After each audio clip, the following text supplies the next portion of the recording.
So I'm just going to talk to you about how to use the waves on a string animation to measure wave speed. Oscillate to create our wave. No end, so it just keeps traveling. Slow motion makes it a bit easier to see what's going on. And no damping, so the wave stays the same size even as it moves away from the oscillator. I'm going to set the frequency to about 1 hertz. And I can measure wave speed two ways. I can measure the distance traveled, for example, by following a peak through and measure how long that takes. And I can also use the frequency times wavelength. So I'm going to need a ruler. And the first one I'm going to do is measure how long it takes a peak to travel from here to the 5 centimetre mark. So I'll turn on my timer, and as soon as we reach the peak, off we go. About 0.77 seconds. I suggest you repeat this reading several times. It can be quite tricky to judge when you've reached the peak. I've chosen the peak just because it's easier to follow through, but you could always measure the time where it crosses a centre point, but then you do just need to be sure that you are following that same part of the wave across. So my speed is going to be 5 centimetres over 0.77 seconds. That will be in centimetres per second, unless you convert the 5 centimetres into metres, in which case it would be 5 over 100.05 meters. I can double the wave speed.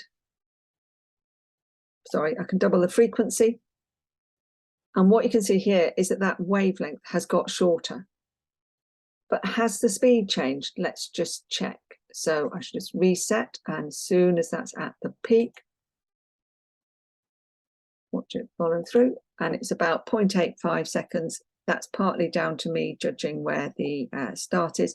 You should find that if you take your 3 sets of readings, that they do average out at the same speed, regardless of the frequency.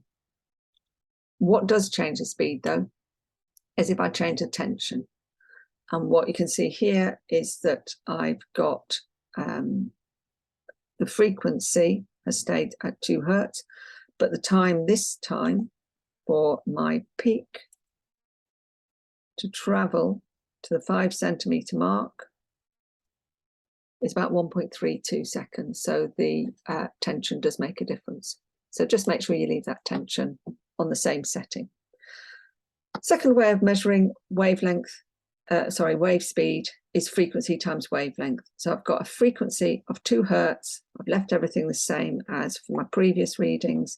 And what I'll do is I'll just stop my reading, and I'm going to measure the distance either between peak to peak, or you could always go from the point where they cross the equilibrium position, or you could go trough to trough. You're just making sure you take the same point on the wave at each part of the cycle.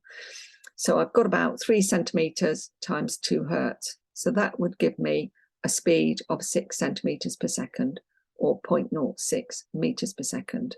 And if I change my frequency to 1 hertz, just press play to get my wave going along again. Oops, let's keep it doing so at least 1 complete cycle up to the peak. And what I find is if I measure my wavelength this time, I've got about 6 centimetres and 1 hertz. So I have the same wave speed. I've kept the tension the same, and I have the same wave speed.